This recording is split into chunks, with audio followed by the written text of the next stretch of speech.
മാന്യ സദസ്സിന് വന്ദനം. നമുക്കിന്ന് ഒരു കൊച്ചു കഥ കേട്ടാലോ? ഈ കഥയുടെ പേരാണ് ഉത്തരം കിട്ടാത്ത ചോദ്യം. അതെ, ഉത്തരം കിട്ടാത്ത ചോദ്യം ഞാൻ പലരോടും ചോദിച്ചു. മുത്തശ്ശിയോട്, അമ്മയോട്, അച്ഛനോട്. അടുത്ത അവധിക്ക് വരുമ്പോൾ പറയാമെന്നായിരുന്നു അച്ഛന്റെ ഉത്തരം. ഒരു പക്ഷേ എന്റെ ചോദ്യത്തിനുള്ള ഉത്തരവും അത് തന്നെയായിരുന്നു. എന്റെ പേര് പറഞ്ഞില്ലല്ലോ. എന്റെ പേര് അമ്മുക്കുട്ടി എന്ന് അച്ഛനും അമ്മൂട്ടി എന്ന് മുത്തശ്ശിയും വിളിക്കും.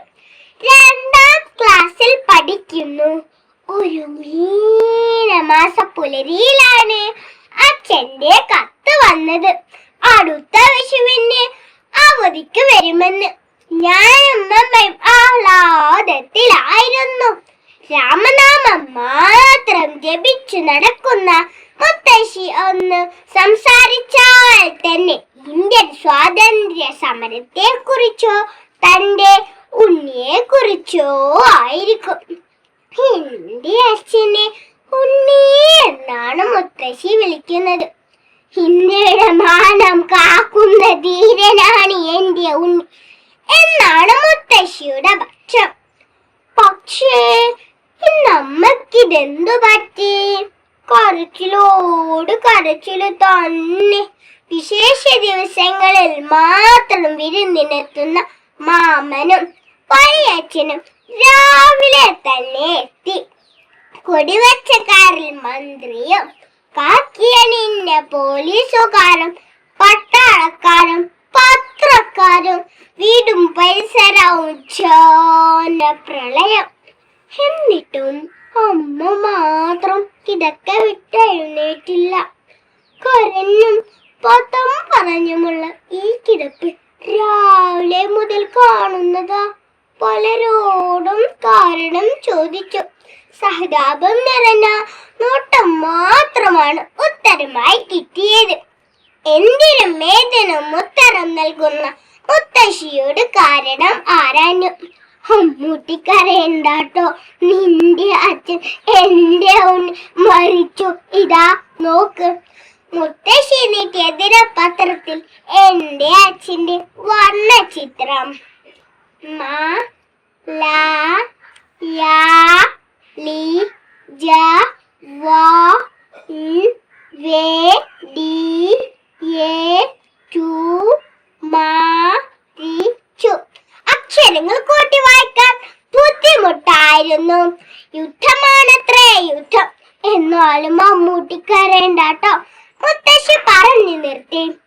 വെള്ള നിറത്തിലുള്ള വലിയ വണ്ടിയിൽ വലിയ പെട്ടിയിൽ ദേശീയ പതാക പുതച്ചു കിടന്നുറങ്ങുന്നത് എന്റെ അച്ഛനായിരുന്നു. അച്ഛനെ അവർ വെറും നിലത്ത് കിടത്തി. ഒരു തലയണ പോലും നൽകിയില്ല. തലയ്ക്കൽ ഒരു നിലവിളക്ക് മാത്രം വെച്ചു. പട്ടാളക്കാരുടെ ബാൻഡ് മേളത്തോടൊപ്പം ചൂട് വെച്ചെത്തിയ സൈനികർ തുടിയിലെ തൈമാവൻ ചുവട്ടിലേക്ക് അച്ഛനെ കൊണ്ടുപോകുന്നതിന് മുമ്പ് ആരൊക്കെ വെച്ചിരുന്ന അമ്മയെ താങ്ങിയെടുത്തു. അച്ഛനിൽ നിന്ന് അമ്മയെ പറിച്ചെടുക്കുന്നത് പോലെ അമ്മുവിന് തോന്നി. തെല്ലൊന്നര ബാധിച്ച മുത്തശ്ശി ആരുടെയും സഹായമില്ലാതെ തന്നെ അച്ഛന്റെ അടുത്തെത്തി. അല്പം ഉച്ചത്തിൽ പറഞ്ഞു, എന്റെ മോൻ ധീരന, അവൻ ഭാരത മാതാവിന് വേണ്ടി മരിച്ചത്. വന്ദേ മാതരം, വന്ദേ മാതരം. മുത്തശ്ശിയും വീണുപോയി. മനസ്സ് മരവിച്ച ആ രംഗം അമ്മ ഇപ്പോഴും ഓർക്കുന്നു. മുത്തശ്ശിയോടും മറ്റു പലരോടും അമ്മ ഈ ചോദ്യം ചോദിച്ചതാ. എന്തിനാണ് യുദ്ധം?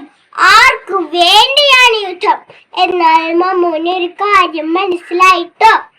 യുദ്ധമെന്നാൽ മരണമാണ്.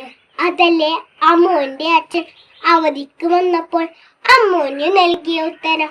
നന്ദി, നമസ്കാരം.